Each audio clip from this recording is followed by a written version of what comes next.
Professor Galston, thank you very much for joining our interview series. It's my pleasure. Let me start right away with the first question. How has Trump's second-term agenda accelerated the concentration of executive power relative to his first term? Do you see evidence of a shift from ad hoc populist mobilization toward more institutionalized mechanisms of executive aggrandizement? I certainly do. There's been a dramatic shift from President Trump's first term to his second term, largely reflecting the fact that those around him who share his general worldview used those 4 years to craft a very detailed agenda, which was not only a policy agenda, but also an institutional agenda and a legal agenda to expand the perimeter of executive power. And they are trying to do that through the artful use of existing laws and mechanisms. They are not coming in and saying the Constitution is invalid or that the laws don't count, but they're saying, here's how we interpret the law to give the president the authority to do things that previously presidents didn't try to do. And this has created a legal struggle, which I believe is the heart of the current divisions in American politics. Right. In your statement to the New York Times, you argued that Trump has pushed the role of president far beyond what his predecessors would have ever tried. There are already respected scholars who call Trump a dictator. Would you agree with this characterization? No, I would not, at least not yet. The president has said that if the Supreme Court rules against him in a particular matter, he will respect that ruling, and he will no longer do what he is forbidden to do. That promise has not yet been tested, but the moment of truth will come sometime in the next 12 months. The Supreme Court, I believe, is very likely, I can't tell you which rulings it's going to be, is very likely to rule against the president in some areas of his assertion of presidential authority. And if that happens, and I think the odds are very high that it will sometime in the next 12 months, we will see whether President Trump intends to keep his word and honor the holding of the court. If he does keep his word, then I would have to say that, like some presidents before him, he has used every device to try to expand his power, but in the end, he recognizes that he is constrained by the rule of law. If he says the Supreme Court has made its decision, but I disagree with it, and I'm not going to obey it, at that point, he will be asserting non-constitutional powers. And if he gets away with it, at that point, I would be willing to call him, if not a dictator, an authoritarian ruler who is ruling outside the law. That hasn't happened yet. Right. To what extent does Trump's governance illustrate a transition from charismatic populism to incipient authoritarianism, and which institutional indicators best capture this trajectory? Well, this in a way extends the first question that you posed to me, namely the difference between the first Trump term and the second Trump term. There is certainly an effort to institutionalize not only a more powerful presidency, but also a more powerful Republican Party that has been reshaped in the president's image. And certainly the efforts to change the electoral rules of the game between now and the midterm elections through state-based redistricting is an effort to institutionalize an advantage for his party.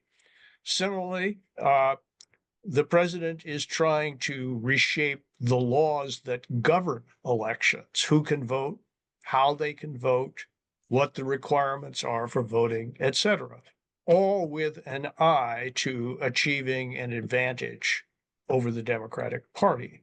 So these are clear attempts to institutionalize not only his authority as chief executive, but also the power of his party. Some of these efforts may succeed, others will fail. It's hard to predict. Certainly, the president has the right to ask a particular state to engage in redistricting, and many, though not all states, will be able to respond to that in one way or another. So that's certainly within existing political bounds. President Franklin Roosevelt, tried to use an election to purge members of his party with whom he disagreed, and his party fought back, and he was rebuffed. So this is not the first time that a president has tried to institutionalize greater power and authority for himself and for his party. Previous efforts have not succeeded, at least not wholly. And for example, President Roosevelt, tried to do in 1935 what President Trump is trying to do in 2025, that is, eliminate independent agencies, whose leaders are exempt from firing, just because the president doesn't like them or doesn't disagree with or disagrees with some of their decisions. The Supreme Court said no to Roosevelt in 1935, and he respected that. Right? He wasn't happy about it. He grumbled about it, but he respected it. We'll see what happens this time. So those of us who have some knowledge of American political history recognize some of what's going on now. Not all of it, but some of it. Right. Trump has repeatedly sought to limit congressional oversight and weaken checks and balances.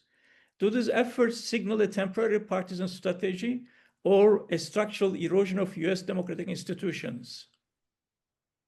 Well, the erosion of congressional oversight has occurred through political processes rather than institutional changes, and therefore could be reversed by a president who had a different attitude.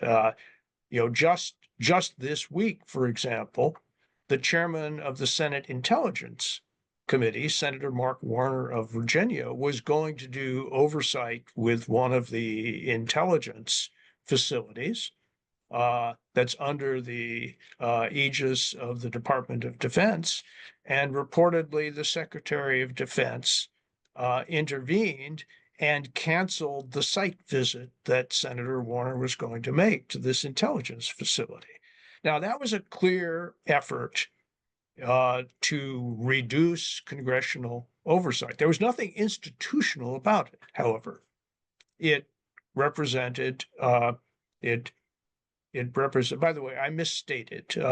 Senator Warner used to be the chairman of the Intelligence Committee and is now the leading Democrat on a committee that is chaired, by a Republican colleague with whom he's worked very well, by the way.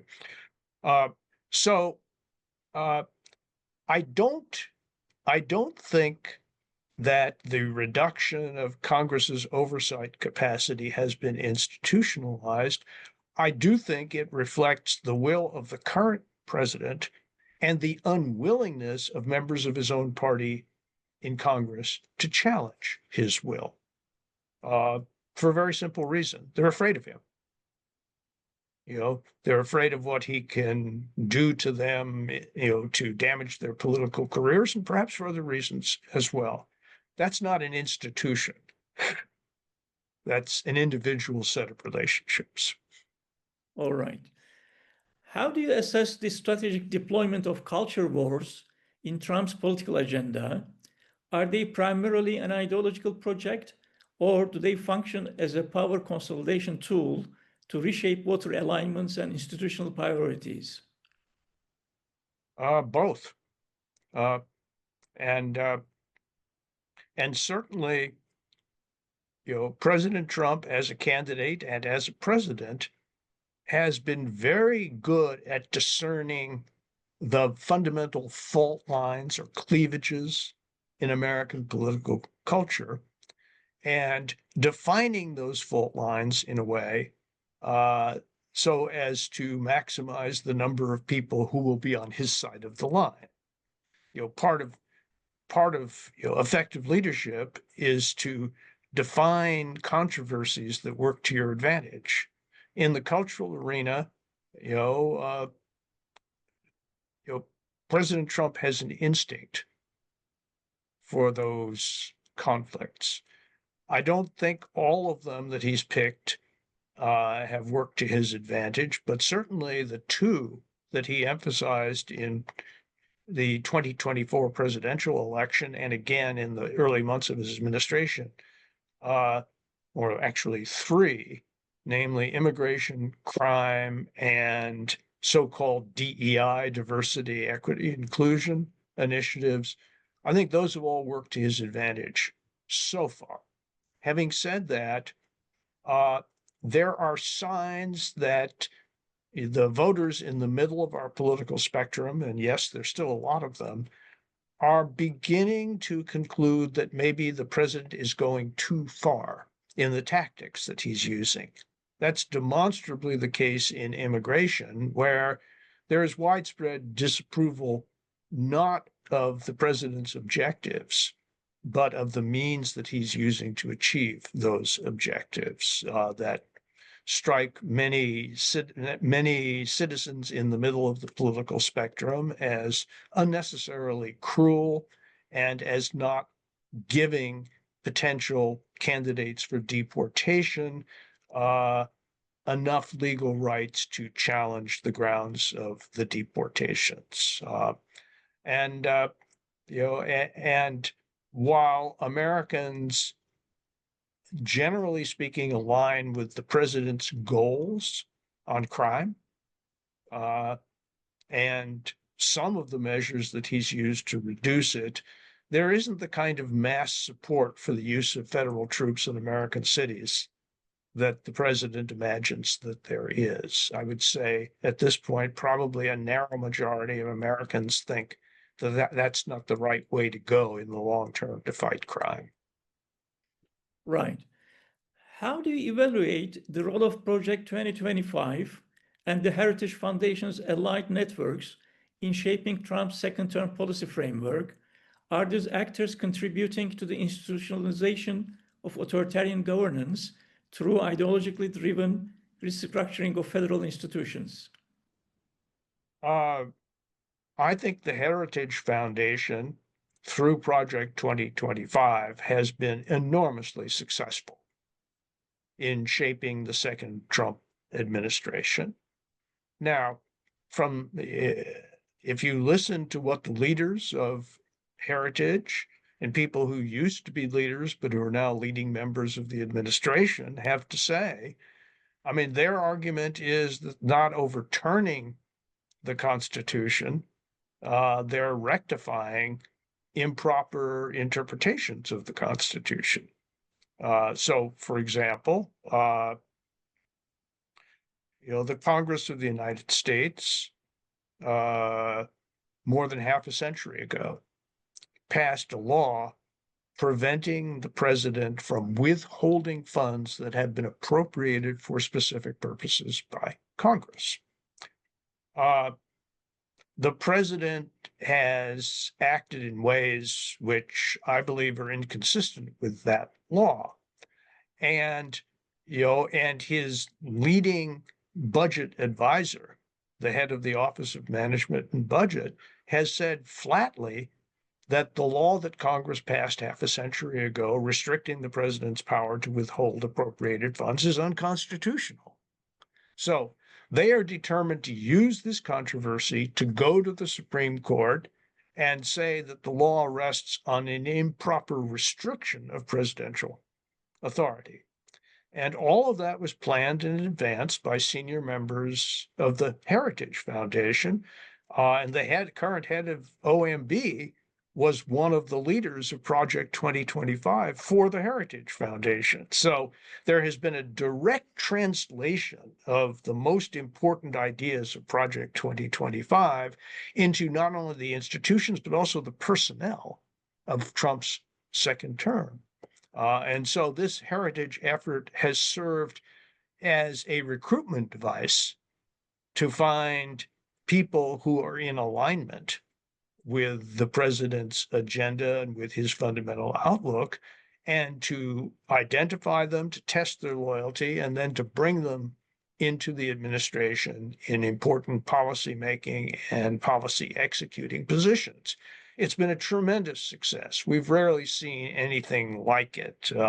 And speaking as a member of a rival think tank, the Brookings Institution, I have to say, although I don't agree with much of what the Heritage Foundation recommended in Project 2025, my hat's off to them.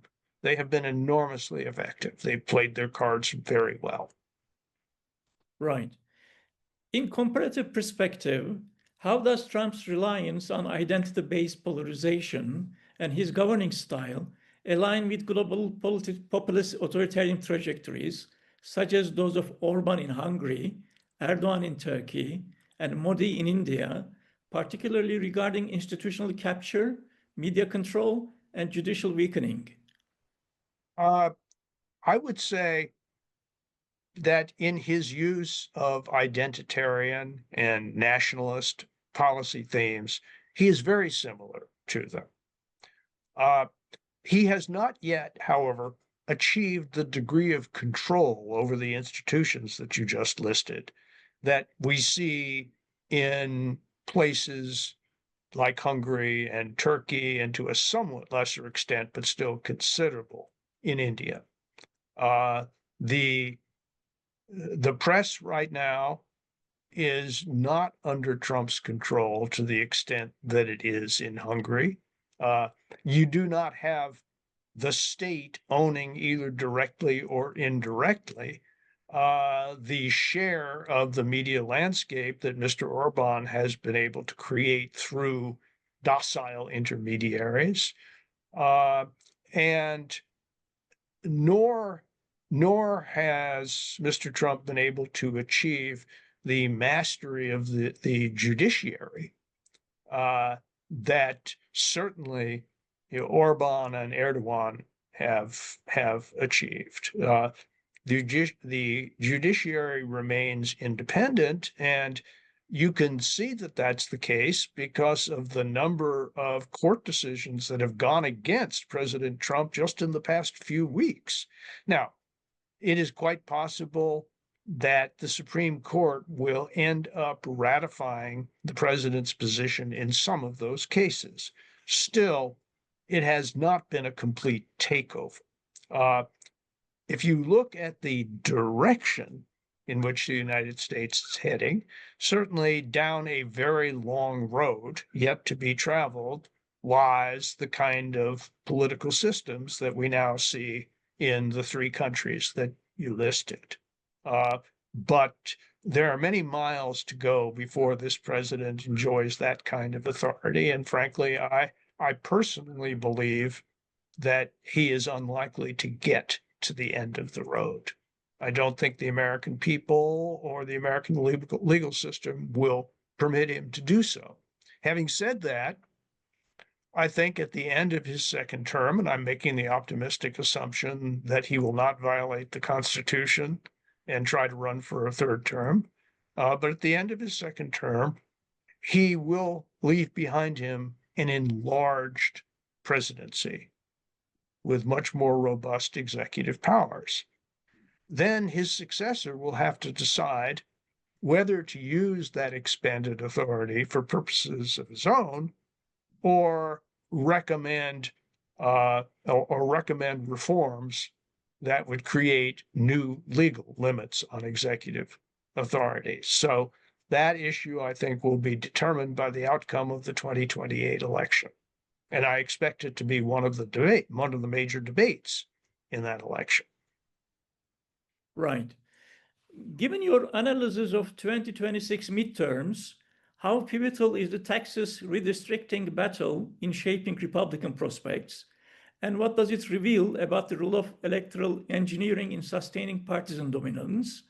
To what extent might such aggressive gerrymandering strategies erode democratic legitimacy and push the US toward a competitive authoritarian model?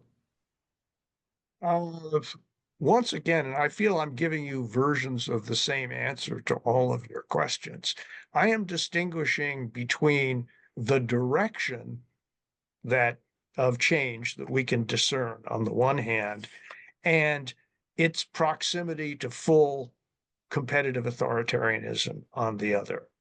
I don't think we're there. One reason we're not there yet, and I expect won't get there, is, as you know, the United States has a very strong federal system. Unlike, say, countries at the other extreme, like France, where almost all power flows from the center. In the United States, the 50 states have robust powers of their own, and there are constitutional and legal limits on the ability of the national government to direct the states to do things that they don't want to do. If I had an hour, I could explain all of the details, but the headline is that federalism serves as a check on presidential authority and on the power of the president's party.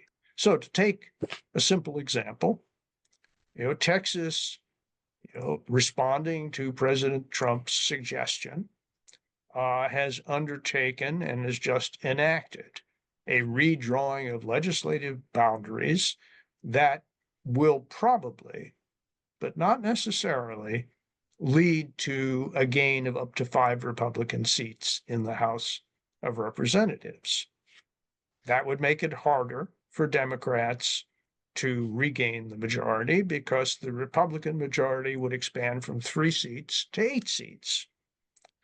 On the other hand, and in response, the governor of California, a state that's heavily dominated by Democrats, has said, well, if you're going to do that, then we're going to counter with our own redistricting plan that will increase the number of Democratic seats in the state of California going to the House of Representatives by 5.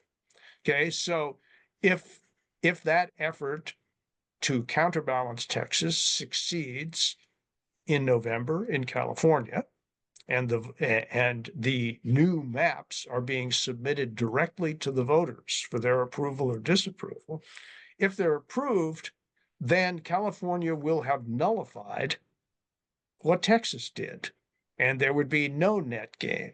Now, the Republicans are trying to expand this redistricting effort to other states, but there the potential gains are smaller,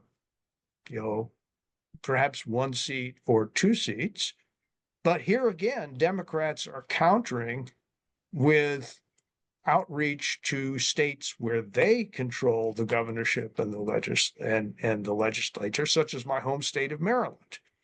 Right now, Maryland has 8 seats in the U.S. House of Representatives, 7 of them occupied by Democrats, and 1 lonely seat occupied by a Republican. Now, it is probably the case that Maryland could redraw its boundaries to eliminate that 8th seat and bring it under Democratic control. For all sorts of reasons, I'm not sure that the governor of Maryland or the state Democratic Party really wants to go down that road, but they may feel in a month or two or three that they have no choice. So I think it's important to see how, at the very least, our system of federalism slows the movement towards competitive authoritarianism. And let me add one other thing. If you look at the language of the Constitution, who gets to control the time, the place, and the manner of elections? It's the Congress of the United States and the state governments. The President of the United States has no role whatsoever to play in that. And so if President Trump says, I'm going to issue an executive order forbidding the use of voting machines, or forbidding the use of mail-in ballots, or requiring every citizen to show certain kinds of identification before voting, well, that's fine. He's issued that order, but he has no legal authority to enforce it because the Constitution doesn't give him that power. So, I read all of the same journals that I suspect you do, and the issue of competitive authoritarianism is very much in the air, and it's a very real issue. And there are real and important examples of it around the world. But I want the people who will listen to this podcast to understand that although there are real constitutional risks in the United States today, and many things are drifting in the wrong direction, I don't think we are as far away from constitutional government or as close to competitive authoritarianism as many people think we are, and as the other nations like Hungary, Turkey, India, and others already are. Right. With rising opposition to Trump's tariffs, even among his base, do you foresee economic discontent weakening his political legitimacy, or will identity cleavages continue to override economic self-interest in voting behavior? The single most important issue in the 2024 presidential election was inflation and high prices. I monitor these public opinion surveys on a daily basis. That has not changed. If President Trump thinks that he can use identitarian issues, cultural issues, to neutralize public concern about high and rising prices, he's fooling himself. That won't happen. He'll try to make it happen unless prices come down over the next year, in which case he'll brag about bringing prices down, and the American people will, if those price reductions are real, will give him a lot of credit and will give him their vote. But the economy, the state, the affordability of basic things like, housing, transportation, energy, food, that issue still looms over the entire political landscape. Right. And lastly, Professor Galston, what strategies should democratic institutions, civil society actors, and the media adopt to safeguard checks and balances and reinforce democratic resilience in the face of rising executive centralization? All of those institutions should use their cultural power and their legal power to defend their integrity and their independence, which goes all the way back to my answer to your first question. I think that the principal venue of contestation in America today is the law. It is the law ultimately, and the willingness of institutions to use their legal power to contest expansions of executive power that they don't like, that will make the difference between the preservation of constitutional checks and balances and their erosion. I'll give you a very recent example from yesterday's newspaper.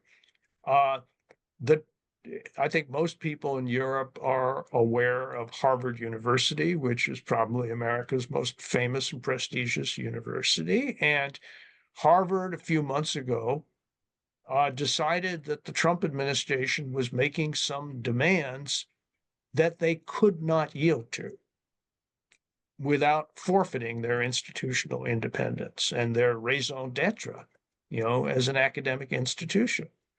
So they drew a line and said, this far and no farther. And they went to court to try to, get, legal reinforcement for where they'd drawn the line. And yesterday, a federal judge gave it to them and said that most of what President Trump was doing to Harvard was unconstitutional. The administration was ordered to restore the $2.2 billion in research money that the judge said was arbitrarily and unconstitutionally withheld from them. Now, is that the last word? Absolutely not. Donald Trump believes in litigating everything as high as he can go in the hopes of achieving a more favorable verdict someplace. But that's an example of how an institution that has the will to defend its legal prerogatives can push back effectively.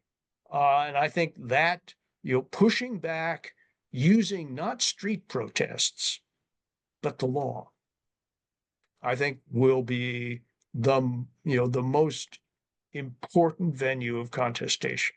The extent to which the law is used to reinforce constitutional norms will determine the extent to which the United States goes down the road towards competitive authoritarianism. But to repeat, we're not there yet. We're not even close, to decline into competitive authoritarianism. And I am hopeful that we'll never get there. I can't promise anybody that we won't, but I do know that institutions in America outside the federal government, the states, universities, professional associations, civil society are waking up. And they are beginning to understand that unless they are willing to assert their legal rights, nobody else is going to protect them. They must act firmly, but legally for themselves. And if they do, I think the outcome will be, it's a very challenging situation for the adherents of liberal democracy in the United States. Don't get me wrong. I won't say it's an emergency. It's not quite an emergency, but it is a moment that challenges citizens who've taken liberal democracy for granted, to realize that, it has not been handed down like the tablets to Moses on Mount Sinai. It's a human creation, and all human creations are subject to human erosion and human destruction. We know that. That's one of the few lessons from history that I think is impossible to deny and very clear to all who care to read it. So the quote that everybody is using when Benjamin Franklin was asked after the Constitutional Convention, what form of government have you created, Mr. Franklin? And his answer was, a republic if you can keep it. Well, those words now are a challenge to citizens of the United States today. Can we keep what we inherited? Sometime in the next decade, we'll find out the answer to that question. Professor Galston, thank you so very much for your time. Appreciate it. It's been my pleasure.